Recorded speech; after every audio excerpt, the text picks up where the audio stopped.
Okay. I don't know what's going on in Facebook land tonight, but this is restart number 4. Apparently it doesn't want me to go live. It keeps telling me that it can't publish the live to the news feed, whatever that means. I'm not a Facebook person, so hopefully as I continue to talk, it doesn't shut down on me again and I can do this live for you guys tonight. Tonight we're talking about omega-3 fatty acids, which I am super excited to chit-chat about because I find that oh yes, it's finally in the news feed. I'm excited to talk about it tonight because I feel like there is some confusion surrounding omega-3 fatty acids in general. Before I kind of get into it, I would like to draw your attention to this awesome shirt that I'm wearing tonight. It's a tribute to, Rosie the Riveter, veteran. I retired last week, which I'm excited about. I got this lovely shirt for my retirement party this weekend from Christine and David Cardenas, which I'm super excited about. I was stationed with Christine at Quantico, 5 years ago. So it was awesome to see them at the party. But anyway, so if you're joining me for the very first time tonight or you're watching the replay, my name is Sunny Brigham. I'm a board certified clinical and integrative nutritionist, and I have a master's of science in clinical nutrition. And I help basically individuals lose weight, but it's more weight loss resistant. So trying to figure out what piece of the puzzle inside the body is not really connecting appropriately so that we can get the pieces where they can go, where they should go in order to help them start to feel really good and then start to lose weight. I specialize in hormone balancing and digestive health. They actually go hand in hand. That's kind of why I hit both of those. But I do see a broad range of clientele. I own and operate a practice here in Fort Worth, Texas, which I'm super excited about. That's it for me tonight. So if you haven't read the blog, I put the blog in the side or the bottom or wherever it shows up for you guys. You don't have to read it right now, but I encourage you to go back and read it. And the reason being is that I don't always talk about every little thing that's in the blog. And sometimes, we all kind of learn a little bit differently. Somebody can say something to me 100 ways from Sunday, but if I read it in a specific way, I'm like, oh, that makes sense, and vice versa. So it's just different for different people. So I encourage you to read the blog. That way there might be kind of a piece missing for you that makes sense when you read the blog. But nonetheless, tonight we are going to chat all about the blog. If you have any questions as I go on about omega-3 fatty acids or about anything that I talk about tonight, I encourage you to post them in the comments. I do monitor the comments as I'm doing Facebook Live, and I will make sure that I answer your question before the live is over. Sometimes I do have like a comment that slides in right as I'm ending the show, and so I see it right after the fact, and I apologize for those people that I missed, but I do answer it in writing. Okay, so let's get started. Okay, so I know that, when we talk omega-3 fatty acids, I feel like a lot of people know what they are. They know that they're healthy fats that we need in our diet. Most people know where they come from. But I don't think a lot of people know that there's 11 different types of omega-3 fatty acids, and there are some that are much more important than the others. I don't think that people know specifically what omega-3s do in the body, and I'm going to talk quite a bit about that tonight, but I'm really going to hit the supplementation piece hard because I think that most people consume some form of omega-3 supplement. And after you watch this video, if you have an omega-3 supplement, I want you to go look at your supplement and apply the information that I tell you in this video to your supplement. Most of you are probably going to want to throw your supplement away afterwards because it's probably shit. I mean, for lack of a better word. So let's kind of get into it. So we need to consume omega-3 fatty acids. Omega-3s are the only essential fatty acid there is, which means that we cannot create it ourselves. So it's kind of like proteins, right? There's 20 amino acids, but only 9 of those are essential, which means that if we get enough of those 9, we can create the other 11 from other enzymatic reactions in the body. So we have to have those 9 to survive. And omega-3s are essential. We have to have those to survive. Our brain is 65% fat. So we need fats to continue everything working upstairs like it should. Healthy eye function. Dry skin tends to be a sign or symptom of lack of fats in the diet. Dry eyes are another one. So we absolutely need fats to survive, and we definitely need omega-3 fatty acids. Let's see. We use them. I know a lot of people put omega-3s and inflammation together, which is good because they go together. So omega-3s help to reduce inflammation in the body. And when we talk about inflammation, we're talking excessive inflammation in the digestive tract, which happens quite often with a lot of people if they have poor dietary intake, high intake of processed foods, intake of foods or repetitive intake of foods that they know that aggravates their gut. Either you notice constipation, diarrhea, bloating. If you have eczema, there's a good indication that you have some inflammation in your digestive tract. Joint pain is a big one that I see, and once we start to reduce inflammation, the joint pain starts to go away. And then inflammation, a lot of the times we see it in hypertension and high cholesterol as well. So inflammation kind of shows up in a whole array of aspects in the body, but omega-3 fatty acids do help reduce inflammation if consumed appropriately. They help keep the heart in tip-top shape. We need that to really keep the ticker going. And then adequate brain function, like we talked about before. So making sure that our cognition is good, making sure that our memory is good, those sorts of things. And you can actually be deficient in omega-3 fatty acids because, like I said, if you're not getting it in the diet, you can't make it yourself. You have to get it either through diet or a supplement. It's not something that your body can create through a super awesome enzymatic reaction. You have to consume it through the mouth hole into the body. Okay, so some signs of an omega-3 deficiency. You can actually test for this, but a sign for omega-3 deficiency is dry skin. That's a common one.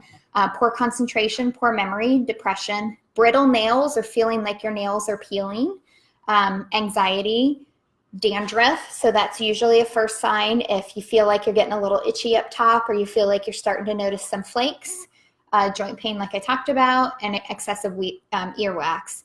Another thing that I see often is if you rub your hands across the back of your arms, sometimes we'll have little bumps there. Sometimes people will pick at them. If you feel them, that's a good indication. It's called keratosis pilaris. That's a good indication that you have a deficiency in omega-3 or you have an increased need for it. And I know that some people also get them on the tops of their legs. So back of the arms, tops of the legs. Oh, I closed a ring. Yay. That's a really good indication that you're a little short on some essential fatty acids. And those are just the most common signs. There's all of our signs and symptoms are really individual specific. So those are the common ones. Some person can have, just kind of an off the wall symptom that we supplement with some really good quality omega-3s and that goes away. So it's really just different for everybody. So like I said earlier, it's important to know that not all omega-3s are created equal. There are 11 of them. So I had to start this Facebook Live four times. I can't remember which. I think I said it this time. But there are 11 omega-3s. 3 of them are super, super important, and we're going to talk about those 3 tonight. The first one is Alpha-Linolenic Acid, or some people call it ALA. And then there's EPA and DHA, and I'm not even going to pretend to understand how to pronounce those words. I don't think I've ever heard anybody pronounce it, and I think most people just understand it's EPA and DHA. You can read it in the blog, and you can see why I won't even try to pronounce it. So ALA, or alpha-linolenic acid, is a common supplement found on the market. It's common fatty acid found in foods. You can find it in flaxseed or flaxseed oil, canola oil, soybeans, pumpkin seeds, tofu, walnuts, kale, spinach, chia, hemp. So if you are eating any type of seed in your diet, if you're putting flax in your smoothies, if you're eating plenty of leafy greens, if you're having walnuts, you are going to be getting plenty of ALA. The problem is, so if you are a healthy person, so everything on the inside is working as it's supposed to work, you can take in plenty of ALA and be perfectly healthy. Because what happens is when we take in ALA, it goes through the liver through a very complicated enzymatic reaction, and ALA is converted to EPA and DHA. So you can take in all the ALA, your body converts it to EPA and DHA. If you are not so healthy, that process is going to be very skewed, and I'll tell you why in a second. So EPA and DHA is really where we want that's really the fatty acids that we want to have. So at the end of the day, it's really EPA and DHA that we want. Those ones hit really hard at reducing inflammation and maximizing the body's use of omega-3 fatty acids. The conversion process, though, is very complicated. Like I said, it doesn't always work well. In a healthy individual, there's a good chance that with high intake of ALA, you're going to have plenty of EPA, DHA. But for most people, the conversion of ALA to EPA is about 6%, and the conversion of ALA to DHA is about 3%. So if you think you take in, 1,000 milligrams of ALA, there's a good chance you're probably only getting 6 milligrams of EPA and 3 milligrams of DHA. So not a whole lot in comparison to the amount that we're taking in. Again, in a healthy individual, conversion process works fine. You're probably not going to notice any signs and symptoms. But in an individual that has impaired digestion, maybe their liver is a little sluggish, their conversion process isn't going to work so well. There are tons of nutrients and enzymes that go into the conversion process. So if you are deficient in a peripheral nutrient that's needed in that conversion process, such as, vitamin B6 or something like that, then that conversion process is going to be further impaired than somebody that has plenty of B6 in their diet. And that's just one. There's several nutrients and several enzymes that go into the process. And then they actually compete with each other. So EPA and DHA utilize the same nutrients and the same enzymes, so they compete for the process for each other. So it's getting it in your diet is great. I highly encourage people to do that. We do need fats. We need fats for a lot of specific reasons, but just know sometimes we'll get to a point where therapeutically we might have to supplement with very high dose EPA, DHA. Let's see. We have omega-6 fatty acids as well. Omega-6s are good, but we get a lot of them. We get a lot more than we need. You find those, a lot of nuts and seeds and healthy oils and those sorts of things, avocados, all those good places. But we also find omega-6s in like hamburgers from McDonald's and in the frying oil for French fries and those sorts of things. So we get tons more omega-6s than we actually need in the modern diet. And so omega-6s also compete with the conversion process of the EPA, DHA. So getting an adequate amount of omega-6s to omega-3, there's a nice ratio that we look for in there, is important. So making sure that you're cutting back on your processed food intake and making sure that you're upping your nuts and seed intake. That'll be a good way to really hone in on the more omega-3s, less omega-6s. But really it should be about a 1-to-10 ratio. Let's see. And also, if you don't have a gallbladder, you do need a gallbladder for the proper breakdowns of fats in the diet. So if you don't have a gallbladder, if you have an impaired digestive tract, if your liver isn't in tip-top shape, all of those are going to affect the conversion and the absorption of your fatty acids. Okay, so how much do we need? So the U.S. Institute of Medicine recommends 1.6 grams of omega-3s for men and 1.1 grams of omega-3 for women. So that's, 1,600 milligrams or 1,100 milligrams if you're looking at your supplement bottle. Most supplements are 1,000, 1,300 milligrams, something like that. The actual and EPA and DHA intake isn't really known how much we need because they rely on kind of the body to convert those for each other. I like to make sure that if we're supplementing any type of omega-3, we're getting a ton of EPA, DHA so that the body doesn't have to work so hard for that conversion process.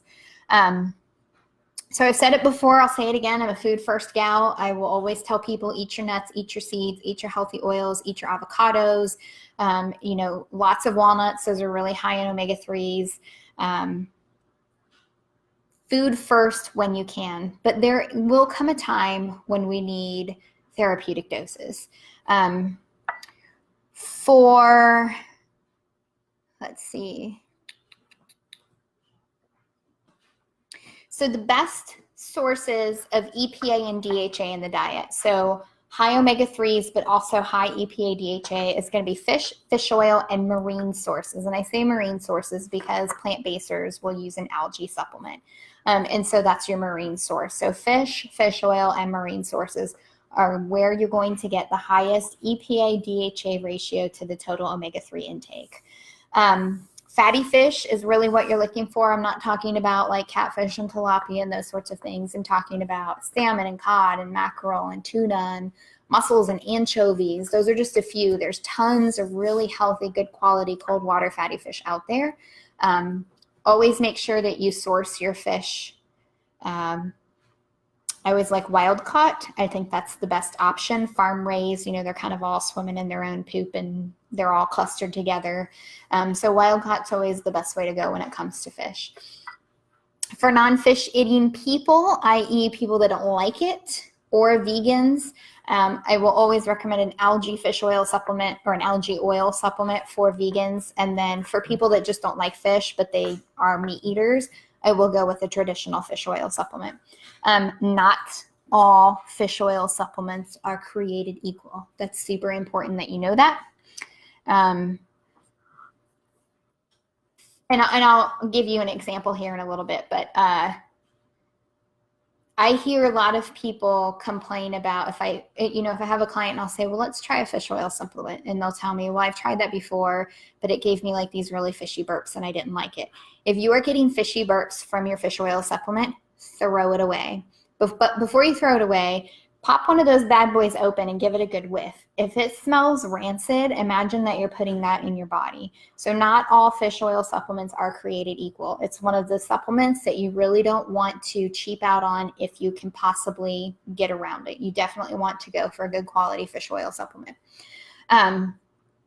So often a supplement, if you look at the front of it, it'll tout, 1,000 milligrams of omega-3 or, 1,200 milligrams of omega-3.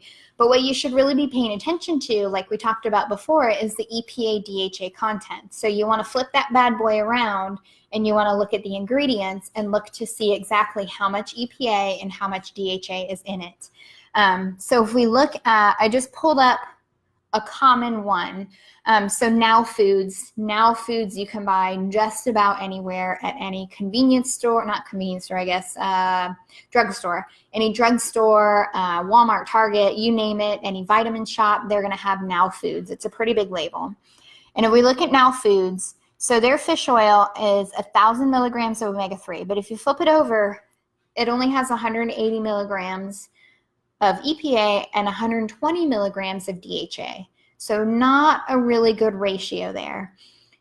But if we look at a really good quality fish oil supplement, so Nordic Naturals is a really good brand. If we look at Nordic Naturals Ultimate Omega, that supplement contains 1,280 milligrams of omega-3 and 650 milligrams of EPA and 450 milligrams of DHA.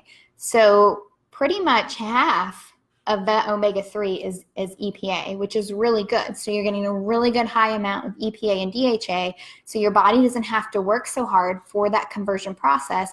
Or if I have a client that has a really impaired digestive tract, no gallbladder, their liver's really backed up, which I can see because they have really high cholesterol and their hormones are all out of whack, they're not sleeping well, they're complaining of bad breath and body odor and things like that, then I'm going to recommend that we do a higher dose or a really good quality fish oil supplement instead of something that we would get at the grocery store, because your body's not going to be able to convert very well. When we look at a nice algae supplement, Nordic Naturals has one of those as well. Their algae supplement has 715 milligrams of omega-3, 195 milligrams of EPA, and 390 milligrams of DHA. So a little bit on the lower, but you're also getting lower omega-3. So it's not horrendous, but it's still pretty good. Metagenics also has a nice algae supplement as well. So Nordic Naturals, Metagenics, those are a couple that you can get fairly easily that are nice algae supplements. But we use, again, it's essential. So We have to get omega-3s from the diet if we are not consuming omega-3 rich foods. You can't make it. You can't, get it on your own. There's a lot of really interesting studies. I didn't dive into it for this blog or this purpose, but there's some really interesting studies out there that are linking a deficiency in DHA to onset of dementia and Alzheimer's. So there's kind of a lot that goes into cognition and kind of where it starts to kind of go wrong, but they're linking some of that to a deficiency in DHA. So really making sure that you're getting plenty of good quality omega-3 fatty acids, but also that you're nice and healthy so that you can convert those properly. And if you can't, you need to make sure that you're supplementing with a good quality supplement. So I use omega-3 supplements with several of my clients. I will recommend a specific brand, specific dose. Sometimes I go even very high and I'll do like 2,000 milligrams of omega-3s with 1,000 milligrams of EPA and DHA. So it really just depends on, kind of how inflamed their body is. Beauregard. So it kind of just depends on how inflamed their body is and what we're trying to achieve. Good quality fish. Guys! Beauregard. Sorry. Very rude. A good quality fish oil is also going to help balance out some of the cholesterol as well. So it can increase low cholesterol. You can absolutely have too low of cholesterol, and it can help lower high cholesterol, can increase your HDL, reduce your LDLs a little bit, and bring your ratio back into balance. A lot of times it's case-by-case basis. So everybody that comes in, I don't tell everybody get on a fish oil supplement. It's just like everybody that comes in, I don't tell everybody to get on a probiotic. It's just very, case specific, depending on what we're doing with the body, how much repair they need, and how kind of much we need to bring them back or how aggressive we need to be. I'm definitely, like I said, a food first gal. I want people to improve their diet. I want us to get these healthy fats in, but sometimes that's just not always possible. And so we do have to move to supplementation. For cognition, difficulty concentrating, poor memory, those sorts of things, a good quality omega-3 supplement is going to be good for you as well. So let me see. I don't see any questions. No questions tonight. If you are watching this after the fact, by all means, please post your questions. I'll be more than happy to answer them. I encourage you, if you have an omega-3 supplement in your kitchen, in your house somewhere, your bathroom, your medicine cabinet, doesn't matter. Go check it out. Look at how much omega-3s are in it versus how much EPA, DHA. And then even if it doesn't give you fishy burps, I highly encourage you to put one on the cutting board, crack that sucker open, and give it a nice good whiff. If it smells disgusting, I probably wouldn't be putting that in your body. Yes, it's going to smell like fish, but it shouldn't smell like bad fish, like it's been sitting, out too long in the air or something like that. That's a rancid capsule. It's not really going to do much for you if you take it. So it's kind of a waste of money at that point. So yeah, if you have any questions, post them below and I will be more than happy to answer them. And I hope you guys have a really good Tuesday night. I almost said Wednesday, Tuesday night. And I'll see you guys next week. Let me tell you what we're talking about because I don't remember. Next week, we're talking about, leaky gut. Is it real? Is leaky gut real? That's what we're going to talk about all next week. So aside from that, I hope you guys have a really good night and I'll see you next time. Bye.